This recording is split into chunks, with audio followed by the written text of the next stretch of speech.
I've become a bigger fan as I get older. I don't know what that means about me, of the crooner style. And you have a big show coming up next Thursday. By the way, are you doing 2 shows? That's a lot of strain. That's a lot of strain on the Double voice. duty. What do you think of that? So tell everyone about this. This is really cool. Yeah, it should be a lot of fun. I do a lot of music over at the Tuscany Casino and in the Piazza Lounge, which is a real wonderful spot for music here in Las Vegas. And on Thursday night, as kind of a kickoff to the fight weekend, I'm going to be doing a music show over there.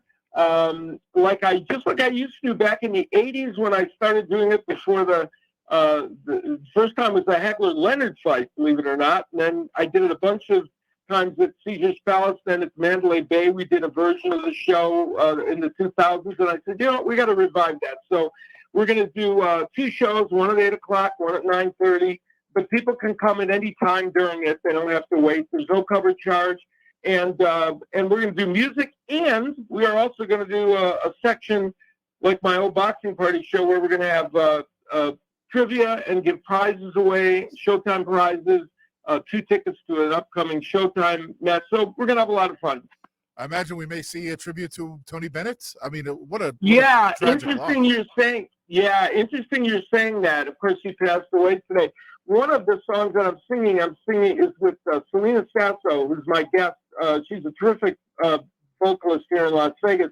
We're going to do a duet of But Beautiful, which is the duet that Lady Gaga, one of them that she did with Tony Bennett. And that's going to be kind of a tribute to him. Of course, everybody's saddened at his passing. Fight week next week, but on the Thursday, July 27th at the Plaza Lounge, Tuscany Suites, Al Bernstein, who's on the horn with us, is going to do 2 shows, 8 and 9:30. Over the years, Al, who do you like to cover the most? Like, who do you feel most comfortable emulating when you sing? Who are the voices you love? Here's the thing. I am, for the most part, I do the Great American Songbook, obviously. And I love that. So I love doing all the Great American Songbook. But the other thing I have in recent years, I'll tell you, this is funny. Of course, I know the first thing you think of when you think of a blues artist is me, correct? Yes, of course. I mean, that's the first name that pops into your head. So lately, I've been doing a lot more blues, and on this show, we've got about 4 or 5 blues tunes, so I'm really enjoying that. Nice. Very nice. All right, well, this is what we look for in boxing, right? We want the super fights. We want guys who have the O's and one must go. And so talk about the setup to this fight and the lead up to the fight, and then we can start, kind of breaking down the fight between Spence and Crawford. Yeah, listen, this is a fascinating fight, and of all the pay-per-views I've announced, this one's very high on the list. I'm really excited to be ringside calling this fight. It's, we have 2 men who are both still at the top of their game. They both performed very well in their recent fights. They have styles that are slightly different. Spence, a come-ahead, aggressive, body-punching machine who puts relentless pressure on you. Terence Crawford, when you look in the dictionary and see the phrase boxer puncher, his picture is next to it. He is the epitome of that. He has great movement. He is a terrific counterpuncher and punches with power, especially when he's counterpunching. And, of course, we saw him stop Sean Porter in his last fight, albeit some people feel like, maybe the stoppage from the corner was premature. But whatever the case, he had Porter in trouble, and he showed his power. So these are 2 fighters that get it done in slightly different ways. And I think that's part of the reason that this is such a fascinating fight. Spence's road has been a little bumpier, though, right? He's had some issues that he's had to deal with away from the ring that has kept him a little less active. Yeah, well, the terrible car accident, a perfect example. He's had 2 real long layoffs due to the car accident and then an injury. And so he has had there's been more time where I think, from a physical standpoint, he had some issues. But he got it together in his last fight against Yordenis Ugas. He was superb. And Ugas is a very good fighter. So he's kind of gotten most of that, I think. There's no question both these fighters, everybody that's seen them, including me, in their gym and in workouts, they are both in top condition. And somebody made an interesting point. Stephen Breadman Edwards, who's a trainer and a wonderful columnist for Boxing Scene and other places, made the point. These are two fighters that we would almost like to see back in the heyday of 15-round fights, because they both have terrific durability. They might not even settle the issue in 12 rounds. That's how good they are both, and how much of a struggle this match is going to be for each of them. Bernstein's up on Cofield Company, ESPN Reno, ESPN Las Vegas, big fight weekend next Saturday. It's a Showtime pay-per-view. Errol Spence and Terence Crawford. I have one more thing to break down with Crawford, but I also want you, if you have the information, I don't know if you guys have released your whole roster. I think Showtime pay-per-views are amazing because of the roster. You're on the fight. You've got talented guys around you. But in the pre-fights, there's usually a cast of characters. Have they finalized all the contributors yet? You mean you mean on the broadcast? On the broadcast, yep. I don't know. You know what? I don't know. Okay. Other than our broadcast team, to be honest with you, I don't know who else is going to be. I know we often have an fascinating group. Yes. I know our buddy Ariel Hawani's been on some broadcasts in the past, and then some other characters. Yeah, he's on there, and I don't know this. It's probably, the problem is I probably don't have the clearance to get that information, Steve. Okay. Well, we'll get an email on it early next week. And in addition to pushing your tremendous shows at Tuscany, we'll get the information out there. But it's always an entertaining group. Adam? Yeah, I mean, no matter who's on it, we know it's going to be a great broadcast. You guys do such a good job no matter what the fight is.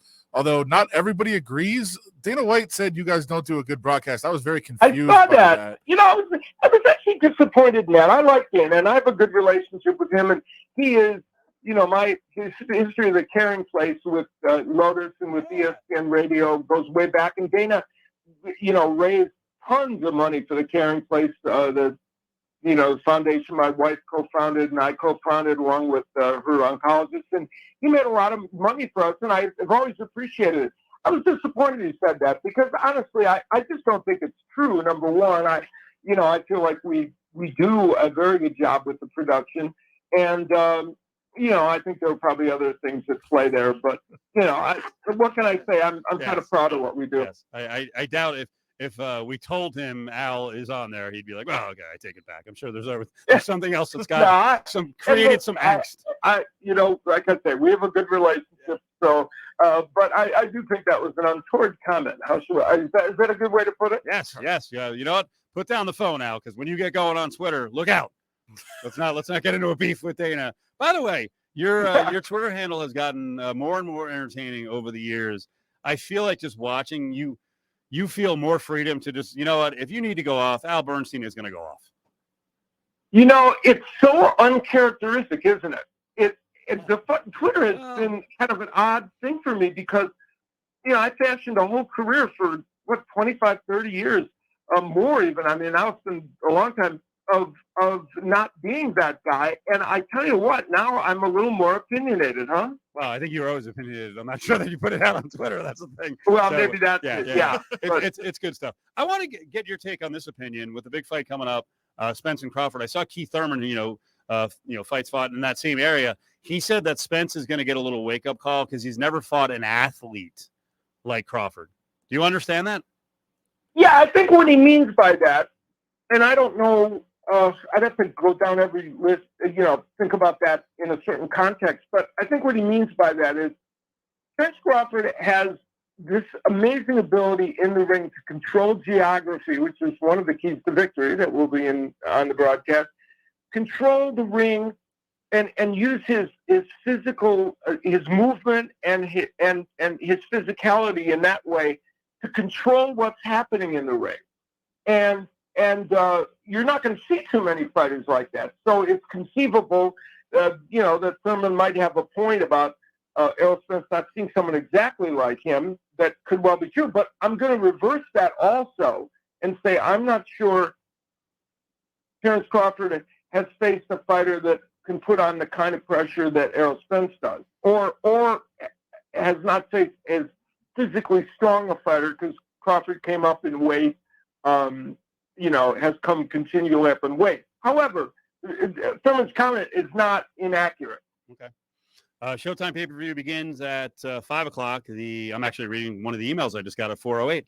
The pay-per-view countdown show begins at 3. They do not list who the hosts of that are yet, Al. So you're on the money on that one. I wish I could. I feel bad that I can't provide you with that information. We weren't looking for breaking news. I thought it was out there, but they're finalizing their list.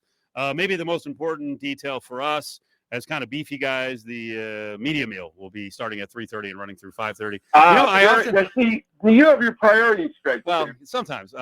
I'm not one of the real animals. I've seen some people out there just run roughshod over the media meal. And actually, I was at Pac-12 Media Day today at Resorts World. Beautiful property. They had a nice spread.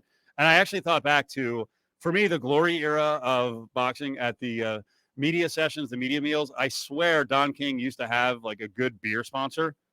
And you would just get like, you'd walk over after a fight and you could get like Schlitz malt liquor. He seriously had beer for the media. But I think, the way we behave now, it's like, let's not have us drink.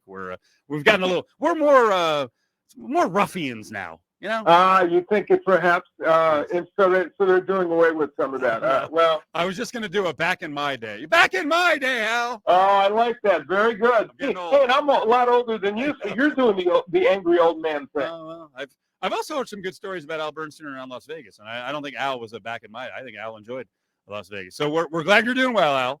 One more time. Let's put it this way: the '80s were fun in this town. I know. I wasn't old enough to be here at the time. I got here in the mid '90s. That was quite an era here. But you know what? Speaking of that, I know you got to go. This fight harkens back to that, so that's kind of exciting. Yeah, I mean the welterweights and the 140s were always a glamour division. 154 as well, 160. One more time. Give a pop for you got 2 shows going down at the Tuscany next week. Yeah, thank you for mentioning it. That's very nice of you. Yeah, Thursday night we're going to be doing a music show, giving prizes away. Tuscany Hotel, Piazza Lounge, 8 o'clock and 9:30 shows. But come anytime during that, no cover charge. We got a lot of boxing celebrities there and some fun music and lots of prizes.